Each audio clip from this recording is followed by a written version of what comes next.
Well, welcome to Agents Without Borders. We are so excited to have a really special guest with us today. Jessalyn Wanlim is the epitome of Agents Without Borders. I'm so excited because she is not only from Canada, but she is working in the United States in Nashville. So I'm so pumped to have you here. Thank you for joining us. Of course, thank you for having me. This is so cool. So actually, while I was saying that, I have a question. Do you have dual citizenship then? I do. Okay, very Yeah. cool. Because how long have How you was been in it the getting States? that? Oh, go ahead.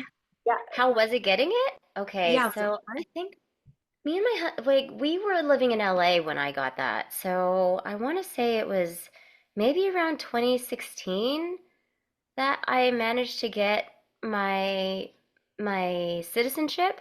I had married an American. I don't know, I convinced him to marry me. Obviously it was the process of like getting my green card first, and then there's, a time lapse that has to go by in order for you to qualify for citizenship. And so then once that was available to me, it was actually pretty easy given during that time. Yeah.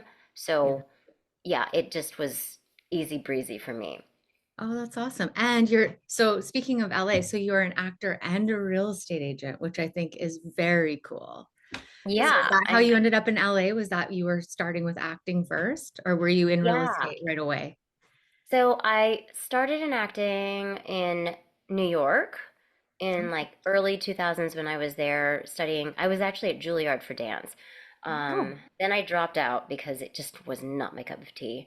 Um, and yeah, I managed to convince my parents to stay in New York, get my degree in marketing and advertising just to like pursue the acting thing.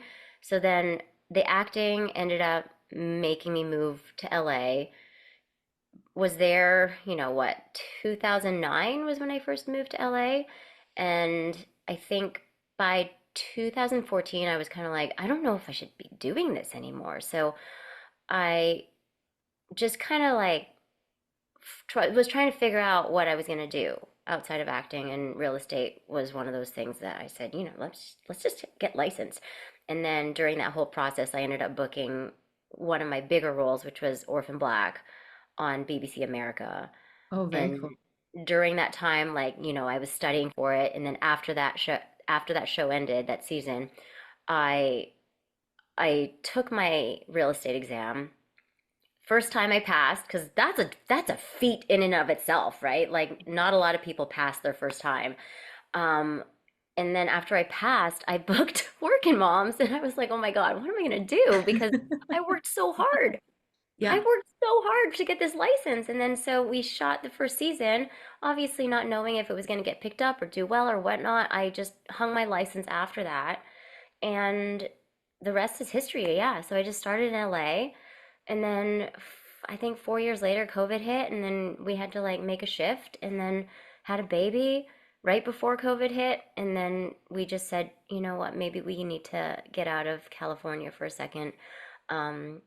There were a lot of like family things that happened, and so we just had to be closer to the South. And Mm. yeah, we just landed in Nashville. Took me a year to get licensed here because there was no reciprocity. Um, so yeah, Oh, and so with you a had to redo baby, the whole thing. You had to had to redo read everything. everything. Well, that's a Like serious commitment. I actually don't I, know if I would do that. I swear, like if we move I'm proud again, of you. I'm not getting licensed because it was just like it was so exhausting, especially with a baby trying to Oh, study and get like the hours in. Ugh, never again. But here we are but here now, you are. yeah. How do you like Nashville? How do you like selling in Nashville? Okay, getting used to a new city when you're in your late 30s, don't recommend. It's been so hard, and I'm not gonna lie, like it made me question like how do I sell in a city that I have not been sold on yet? Yeah, Like That's a really that's good valid. point. Yeah. so um I finally have gotten over my own hurdle of like, oh, this city is not for me. And it took a lot of internal work to try to figure out how do I just make this city mine.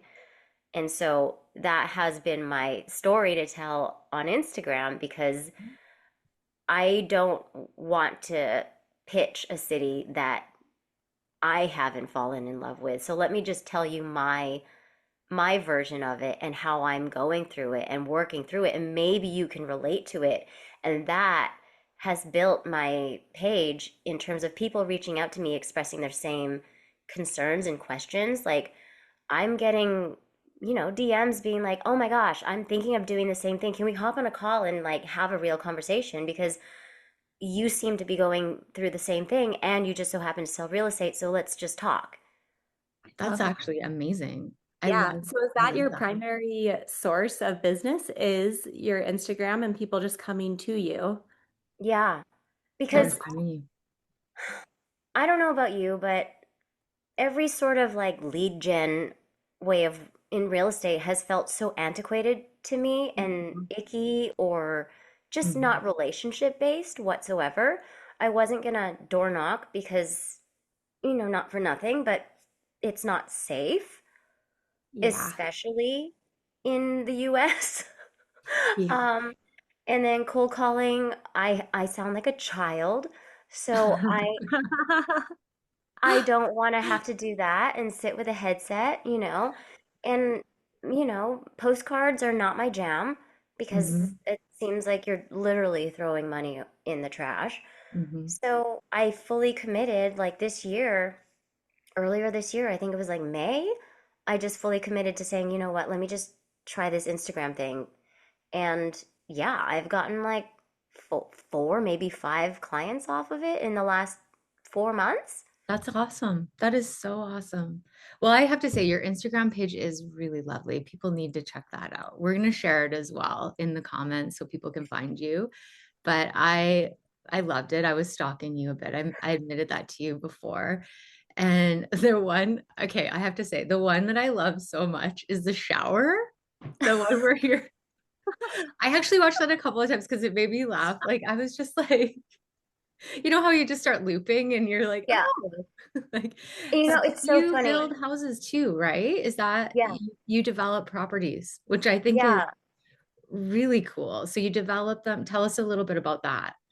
Okay, so the investor that built our current home that we're in, we became friends with, and we knew we wanted to get into it as well. So Mhm. he kind of like guided us in the right direction. We started partnering with him, being like 10, 20%, equity investors in these Okay. properties. And now we're in the like 50%, like half partners in a lot of the things that we're doing. And not to say that we have like a full-blown business doing it, but Mhm. um yeah, we're on houses number 6, 7, and 8 right now. So That's it's awesome. but we're very risk averse in terms of like what how we approach any of these developments because we don't want to take big swings, especially not knowing how the market sometimes fluctuates, especially and with the economy and whatnot. So yeah, we hone in on one specific neighborhood. At least we try to, but at the end of the day, yeah, like what you buy the lot for is ultimately your like how you if you succeed or Right. or So what is fail. how like so when you say you're risk adverse, so you're honing in on a neighborhood that you know has good resale for, is it infills or is it new development? It is new development. Okay. Yeah, our model is the zoning is an HPR lot. So basically, if there's like one house on a lot that you can divide into two lots and build two, that Okay. seems to be our best model. Okay. That's We cool. typically try to stay under a certain price point, knowing that, that price point will sell, Mhm. especially in the neighborhood that we're in. Um, but yeah, it's getting a little more difficult because there's not a lot of, land that Mhm. is conducive to it because you're also dealing with a lot of historic homes. And so we obviously want to respect the aesthetic of a neighborhood and whatnot. And yeah, there's just a lot of like controversy because I while I do love doing it, I understand that people hate what we do. So you're buying a lot in an established neighborhood that Right. allows for redevelopment of into two buildings essentially. And then you can, Yeah. so you're doing higher density. That, you know what, even being from Calgary, they're doing that tons there too, right? The bigger centers, you have to do that because Right. at the end of the day, bringing up density is important. And there's just a lack of inventory. And Yeah, so, we're contributing to helping build and build two over as opposed to one giant one.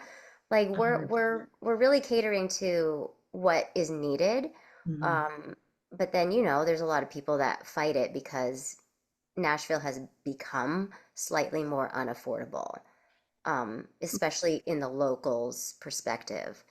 And yeah, it just it hurts me, but at the same time, I'm like, I love doing this, and I know that there are multiple people here moving here on a Mhm. daily basis, especially from Chicago, especially from LA, Oh, oh, that was, like I San was Francisco. curious. Where are people coming from? Yeah, I mean, some people even are moving here from Austin because they've Okay. been either priced out there, like the market there has kind of shifted too. So yeah, we build and focus on the people that are actually moving here, not the people that actually live here. Just in And terms of the you're giving them aesthetic. what they want, right? Like Yeah. you're helping them get into a market at more affordable prices. I think that's amazing. And the other, sorry, go ahead, Desi. Well, I think that's kind of a common thing anywhere you go with the locals just not wanting it to grow. They don't want change. They want everything to stay the same. They want the same people on the school board. They don't want to raise taxes. They don't want to benefit the school. They don't want to grow. And they care about the community, but only if it's the people who've always been there, who were born and raised there. They Yeah. just don't like the change, I think. And I wonder if it's just because change is scary for people and they don't know what it's going to mean. But I agree with Liz. I love what you're doing. Thank you. Thank you. Well, and I need that daily you're just so validation. diverse. Like I'm just so impressed with like how easily you've moved. Well, I'm sure there's been challenges, so easily is probably not maybe the right word, but you've moved across countries, from different countries across the country. You've started up new careers, and then dialing into the social media, and then I believe you've started a community within your social media that you're able to help people like yourself or us to tell us a little about it. It's called the content hump, right? Yes. So it's I think I pushed it out for before I even like have built it. You're like, I'm doing this. You know what? Desi and I can totally relate to that. Sometimes We're you like, I just mean, have to do it and then you'll figure it out. that's the thing. Like, if I waited until January to just build it, it probably wouldn't have gone anywhere. And I had a couple weeks, before December led up to it, and I was like, you know what? I think I need to like start this now. So I was busting my ass until like 11, 12 o'clock at night, just getting this, first of all, this free workshop in to showcase people and to like say, hey, this is what I'm trying to do. You need to be able to trust me first of all. mhm. And if you follow me, then you see what I'm doing for myself, and I want to show you and teach you the ropes on how to do this in your own lane as well. So that's how this whole thing, you know, transpired, because I can't build something guessing what people need. I kind of have to just go and say, "Hey, what what do you need help with? And how can I help you, knowing that, this is where my expertise lies." And I'm not saying I'm an expert by any stretch, but at the same time, like, I've learned enough, I've done enough research myself to figure out what works and what doesn't, and hopefully you can just jump on board and learn, especially, being on camera from the TV, film aspect. I feel like I bring something different to it Mhm. as opposed to just telling you what to do, you know. And there's just so much noise out there in terms of like how to gain leads, how to convert, and what to write, and all the hooks and all of this stuff. Like it's overwhelming, and a lot of people just need to dial it down and just listen to themselves. So that's where this content hump has evolved. And I think I'm officially launching it January 7th, which is like the first day that I'm having the actual community.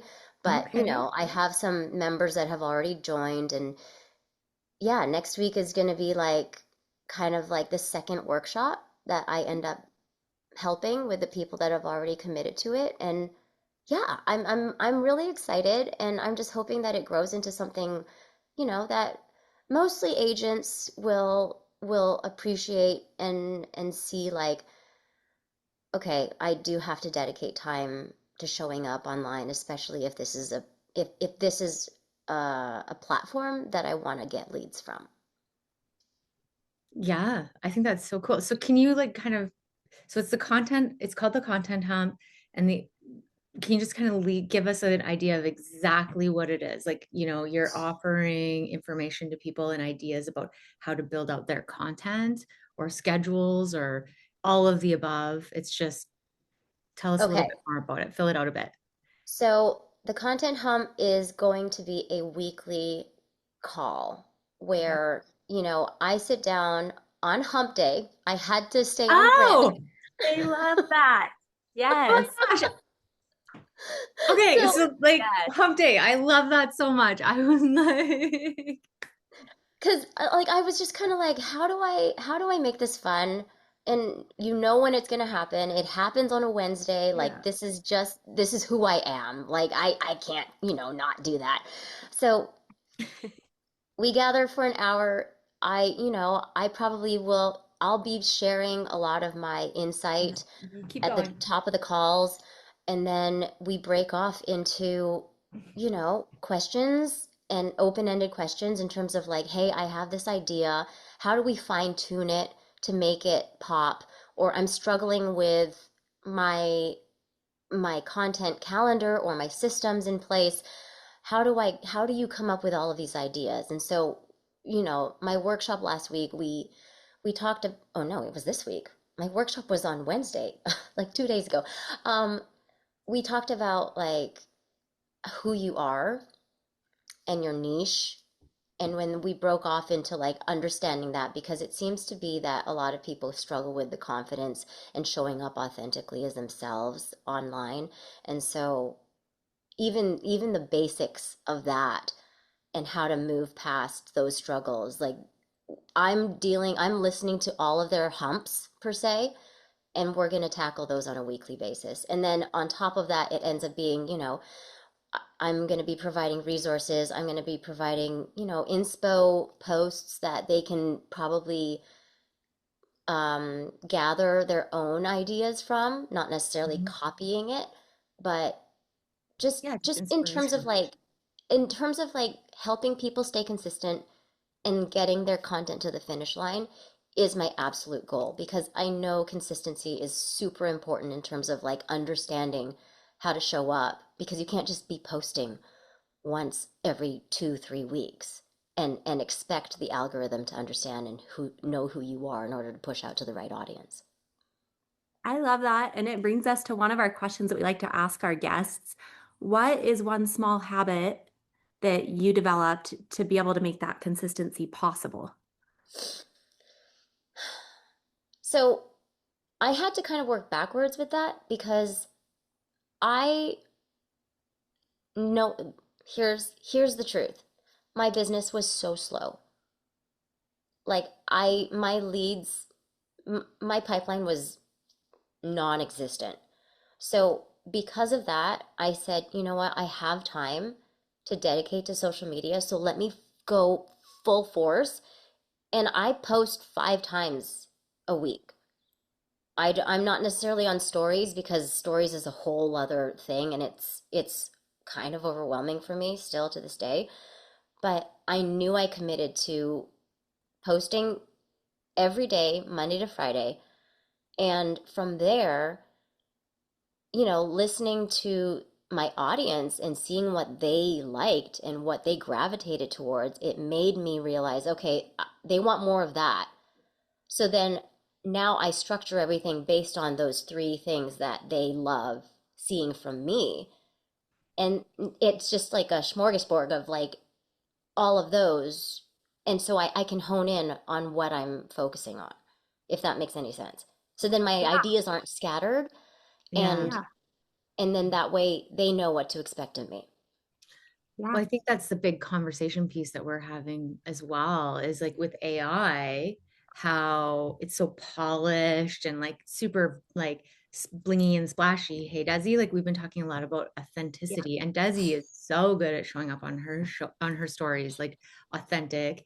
And that's the thing, right? It's just like people want to know you, like they want to know Jess, Elizabeth, Desi, right? Like it's just like yes, AI is a splashy, cool thing, but it's like you want to be able to trust the person. Would you guys Right. agree with that? Like it's like they really get to know you by what you're And doing with and your stories. and that's the key part Yeah. is a lot of people say, "Oh, this is what you want," right? But Yeah. then you're kind of not true to yourself. And so then I start trusting you less, where I'm like, Mhm. "Why are you trying to sell me on something?" And so it Yeah. has to come from a place of value, a place of giving, as Mhm. opposed to asking. And I think, especially we in real estate, we get trapped in terms of, sales first, but Asking. asking too much. And you're just like, who are you? Why am I gonna? It's like somebody asking for money to don't, when somebody knocks on your door, soliciting, hey, can you help me with this? And I'm like, I don't know you. Yeah. Who And are so you? social media is that for a lot of in real estate. And it's kind of like, oh, Yeah. I, and I'll be honest, I used to tell my agents because I run a small team and I would say social media is such a waste of time. Like Oh, Desi. I've never gotten a lead from social media. And but then I realized, yeah, people might not be DMing me like they're Yeah. DMing you, like, hey, I'm actually moving to your city. I want to do the same thing you did. Like, can you help me? But what I found is I've actually been lying to my agents for all these years because in the past year, I've realized when I show up to a listing appointment, they already know, like, and trust me because they're like, yeah, oh man, life is a shit show. But I like you because you keep showing up. Or like, you have 5 kids, Yeah. like they can relate to me a little bit. And so I'm like, oh, it isn't a waste of time. They know how I talk, they know how I'm yeah, going to show up, they know what they're going to get, they know Well, you're exactly what. so you weren't lying though. You're not lying. You just didn't know because you didn't have like the like physical proof of a DM or a like or a comment. But I mm-hmm, feel like what people are not realizing is they're people that are secretly watching you. They're like they're not active. They could even not even post on their own profile, but Yeah, they're watching, right? Like so you don't know. Even if you only have like, 200 views, what if 150 of those people were actually in your community and might want to work with you because they like what they're seeing, right? They can relate to you. And yeah, I find just what you're doing is super relatable. Like I felt like, I saw you were doing tours of coffee shops and, you're touring your properties that you're building. And I love the idea that you're falling in love with your community. Like I can't do that because I'm from where I am. Like I'm born and raised Medicine Hat. But Desi, same thing. Like you guys both moved to your communities and you're showing how to fall in love because it takes people like 2 years at least to at even least. feel connected enough that they want to stay. Like how you were asking yourself, like, how do I sell a community? I don't even know if I like it here, like, and then I love the idea of just showing how to fall in love with your city. Like I just think yeah. that's so cool. I mean, and it's one of my pillars. Like, Yeah. I'm still working on it. It's kind of like, let me help you fall in like with Nashville.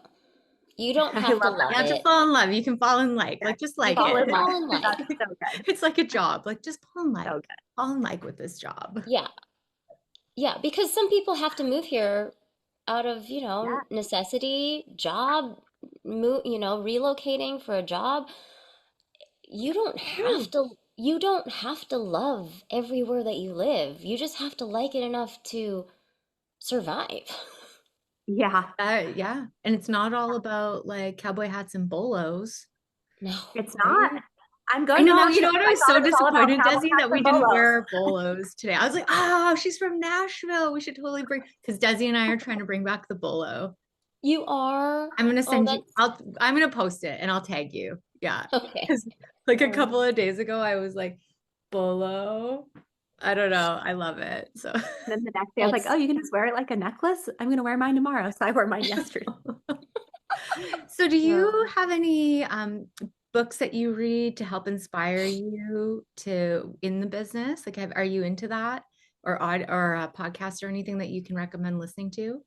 for real estate or from, Just from your business perspective, like something that's helped you. Like Desi and I do like it's not all real estate. I mean, I listen to all kinds of different podcasts. I just love it when yeah, someone has a recommendation because then I can like go dive into that, you know? right.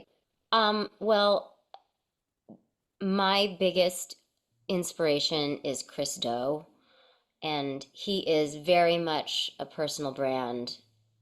Yes. Who's He that? is so, How do he So you is, I saw him speak at the Forward event a couple months ago in, I don't remember where we were. I think it was like Vegas or somewhere, but he is amazing. yeah. And I listen to him every day.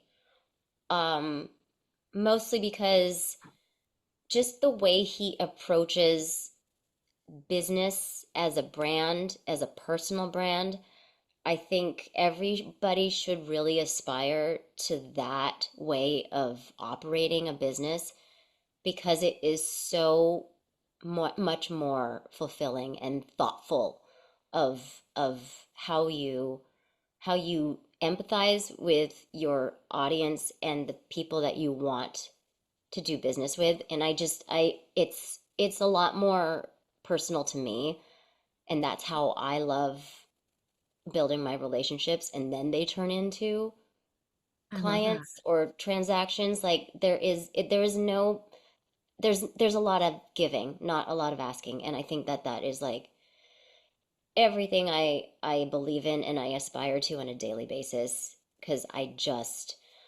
can't lead with asking. I love that. It's so true. You know, I feel like that's a lot of the things we're talking about within our communities, right? It's like you've got to give and then the things come to you, not like it's you become magnetic that way, right? And it's the right Right. people come to you because Exactly. some people Like aren't you, going to come to us. They're not going to like us. Like they're not going to They're be not our interested in, people. yeah, they're going to Yeah. block us, you know? Like, yeah. And if they're not your cup of tea, then they're I don't not want to your do business with client. them. Yeah. And So I don't want to work Christo, with I'm gonna that. check that out. I For love that. sure. And Yeah. one of the other things we are very curious about because you're a mom, Hmm. and we're moms, how do you find being like how do you fit being a mom into your business and like how does it enhance your business? Do you find that, are you able to Everyone, yeah, everyone always talks about like how it's like, oh, being a mom and running a business is so stressful. And it is, but we wanted to focus on like what's the best thing about running your own business while getting to be a mom. I mean, I think he being a mom has taught me a lot of patience, just in terms of understanding and also probably not being as sensitive to or taking things personally.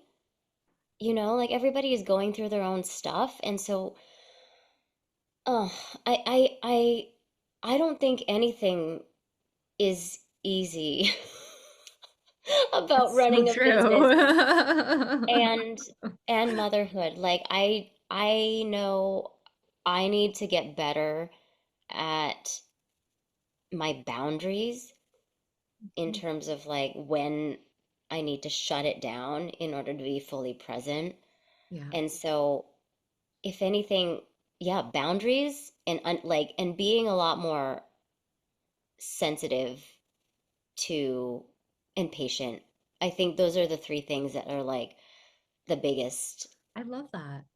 things that I apply to my business because if my child is doing what he's doing and an adult is, kind of mirroring the same energy, and I'm like, okay, we can just like cool it. I'm just gonna let you do you, and you're having a Let's talk moment. later. Yeah, Yeah, yeah. yeah. So that's helped me a lot. I Like think that's a yeah, great tip. I honestly, I love it. you always think it's going to just be like the same kind of answer, but I'm like, no, actually, you're right. It does give you a whole new respect for people who are impatient yeah. Yeah. or And acting like like a child. Oh my I God, I you're just like used my toddler. I used to work with this one woman who helped me with like, oh, he's in his frontal lobe, his vagus nerves are flaring. So let me just like let him go through it because right now he's not operating in a space where he can actually comprehend things and he's in a fight or flight mode. Yeah, So every person goes through that and it's just more apparent in a child because they don't know how to regulate these emotions. that's And then there right. are some adults that don't have that emotional intelligence and they're off, they're functioning off of that same space. And when you actually see it and realize it and understand it, like it helps so much more to be like, okay, we're just gonna walk away. Energy reading, just like Yeah. rub your vagus nerve, just like give it a All of it, little, like yeah. rub your earlobes, a All of little it. And then like Ferengi, start like yeah, just tap. all the tapping. Yes, like I love it like so Ben much. Sweet, tap and spread, Yes. tap and spread. So Yeah, all of it. It's so great. well, one question I was wondering about with the content hump is like where is that community? Like what platform are you using? Are you using for that? In terms of promoting it. Well, it's terms of like running it. Like, are you using like a school group or is it right now, is it just like a Zoom? Is it just you're coordinating it on your side? How do people find you? How do they find the Okay, content hump? so it's content, but there is no website right now because I'm still Okay, so don't building it go there out. yet. Don't go there yet. DM I you. I think there might be a page. I don't know if I've published it. Um, but yeah, I'm slowly but surely building it out. And then there's a whole client portal where if you join the membership, you have, your own login, and then each of the calls is going to be on Zoom on a weekly basis. And Okay. then on top of that, I have 2 office hours a month that I'm going to be opening up in case anybody has like, they're not fully available to access the weekly calls or they have tech issues or just like personal things that Right. they want to talk about. So Tech yeah, issues. it's just going to be like I think I'm opening up my availability to 6 times a month to have That's these amazing. That's a have these. lot. That's a You Yeah. lot. think it's a lot? Is it too much? Um, I, yeah. we by the time this comes out too, you're going to be totally live. Like, I mean, when you're saying that the website isn't up yet, this will be launched in the new year, so it'll be totally live for you as far as it goes, right? Like, because you said you're launching in January. And if I'm not, you know hoping. what? We'll just if people ask us about it, we'll let them know how they can find you because I think the first place is on Instagram, right? They can The find you on first place, Instagram. yes. And I'm gonna once look, it's just me. I don't have anybody building this out, mostly because I want to be able to learn it so that if I need to like jump in last minute and figure out how to do something on the platform myself, like I need to figure out how to do this. 100, you're And gonna be a pro at this in no time. And I can tell, like, from what you're doing on social media, people are gonna be able to learn from you. Like, I've taken some stuff away just from stalking you there. Like, I just was like, oh, I love what she's doing there. I love this. I love that. Like, so I yeah. know if people look you up, they're gonna be totally inspired. So real estate wise, and then if people are looking to shop in Nashville or realtors are looking to refer to an amazing agent and human, they can find you there, right? Yes. So Yeah. I mean, I focus primarily in the Davidson County area, but I do have some clients that go out to a couple other counties. So, but then yeah, you probably know where to send them, right? Like it's I like do. if somebody reaches out to you that's in that it wants somebody in Nashville and area, if they Hmm. connect with you, send you a DM, you can hook them up, right? Of course. And if it's not an Okay. area that I do deal with, then I have great agents that I can refer them out to as well. And you probably know great people in like LA and New York and like all I over. do. Yeah. I've referred Amazing. some people out that have left here, which is odd. So, yeah. Yeah, why would they leave after they fall in like? Fall in love. Well, it's been so great to have you. Hey, Jesse, like, Yes, thank you so much for coming. I learned a yeah, this lot. Thank has been you. amazing. Appreciate your time Yeah. with us. Thank you so much. Thank you.